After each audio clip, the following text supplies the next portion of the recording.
In this video, we're going to discuss Python sets. A set is an unordered collection of elements with no duplicates. Sets are immutable, meaning that we can add or remove elements as needed. Sets are defined using curly braces wrapped around a comma-separated list of elements, as we see in the picture here. So to actually create a set containing several strings, I could write basket, and then in curly braces, I'll give a list of strings separated by commas. And of course, we can print the basket. Now, notice that while I included a few duplicate strings, the resulting set contained only the unique elements from the input. Now, in addition to using curly braces to create our sets, we can use the set function. But to use the function, we actually have to pass an iterable containing our elements. So to repeat this example using a set function, I would actually pass our fruit strings as a list, for example. And of course, we get the same set here. To create an empty set, that is a set that contains 0 elements, we can't actually use curly braces for this, because if we do, this actually creates an empty dictionary, which we're going to discuss in another notebook. So to create an empty set, we must use the set function. And so you see this actually gives us the correct type, and S has no elements. So set with parentheses here is written to signify that it's an empty set. Now, another caveat when creating sets is that if you wish to create a set containing only a single element, using curly braces will do what you want. However, since the set function itself expects an iterable, you may not get what you expect if you were to pass the same string directly. So you see in this example that the set actually contains 4 elements coming from the characters of the string, rather than a single element consisting of the entire string itself. So to fix that once again, we would need to ensure that an iterable was passed that contained what you want. So for instance, I could wrap this string with a list. Now we get the same single element set as we did using curly braces. Now I said that sets are unordered collections of elements, and therefore they do not support indexing nor slicing. So if we attempt to index basket to get an element at index 0, we see that this fails the type error, saying that set object is not subscriptable. As we already pointed out, sets contain only unique elements. And to do this, the set object depends on its elements being hashable. Now do check out the link here to find out more about what hashable means and how it's implemented. But for our purposes here, it's sufficient to think of hashable as a mapping from an object to a unique ID of some sort.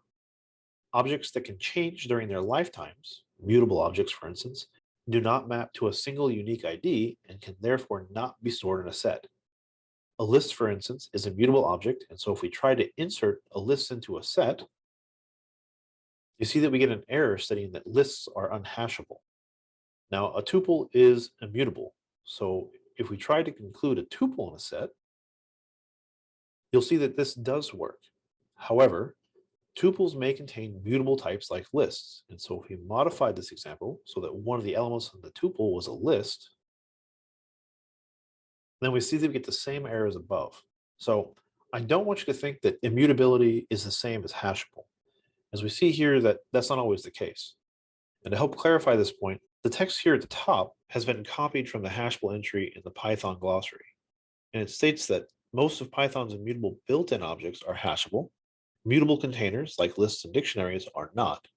Immutable containers, like tuples and frozen sets, are only hashable if their elements are hashable, and we just saw examples of that. Objects, which are instances of user-defined classes, are hashable by default. They all compare unequal, except with themselves, and their hash values derived from their ID. So if you're attempting to use your own types within a set or as keys in a dictionary, then I would strongly suggest that you reread this glossary entry, as well as the rest of the definition here at this link, and then also check out the hash function in the data model section of the Python language reference. Now, as with lists, we can use the in keyword for membership testing here. So let's recall the contents of our variable basket, and we can test if, say, orange appears in our basket by saying orange in basket. And this will return true since the string orange does exist in the set. If we tried a string that did not appear in the set, like crabgrass in basket, you see that we get false. Now, as a side note, don't forget that when you're comparing strings, this operation is case sensitive. So you may have to take extra steps if your sets contain both upper and lower case.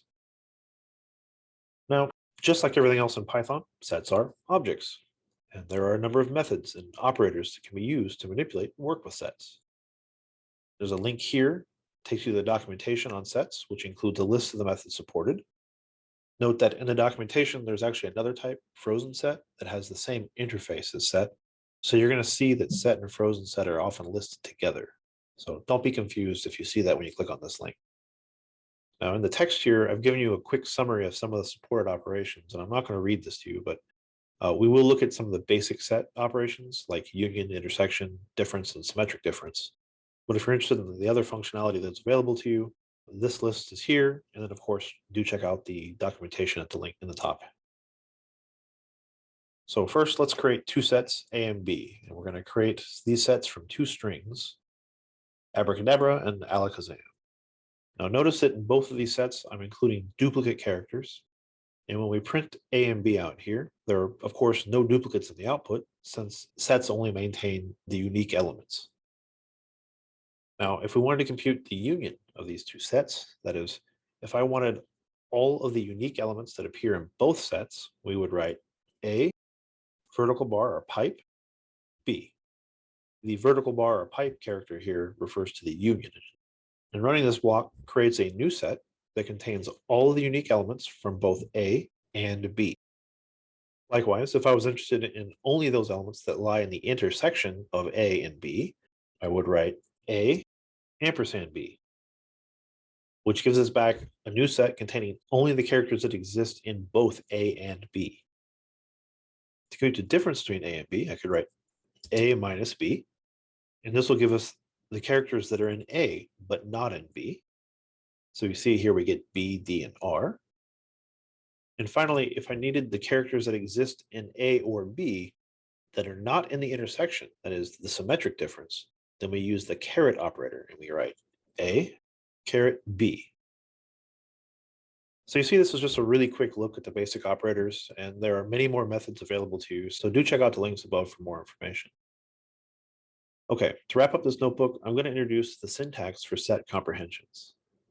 Set comprehensions work exactly as they did for lists, so I'm not going to go into all the details here. In fact, if you want a refresher on that, I'm going to encourage you to check out the List Revisited notebook in the Data Structures chapter. The only difference between the list and set comprehension is that the set comprehension uses curly braces in place of the square brackets when defining the comprehension.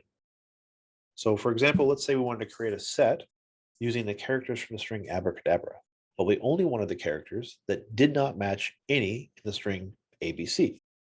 So to do this, we're going to create a name A, we're going to bind it to our set comprehension, which uses curly braces. And this is going to be all the characters X for X in our input string, abracadabra, but only if X is not an ABC. And that's it. If I run this block, you see that we get a set that contains only the characters D and R, since all the other characters in the string abracadabra are A's, B's, or C's.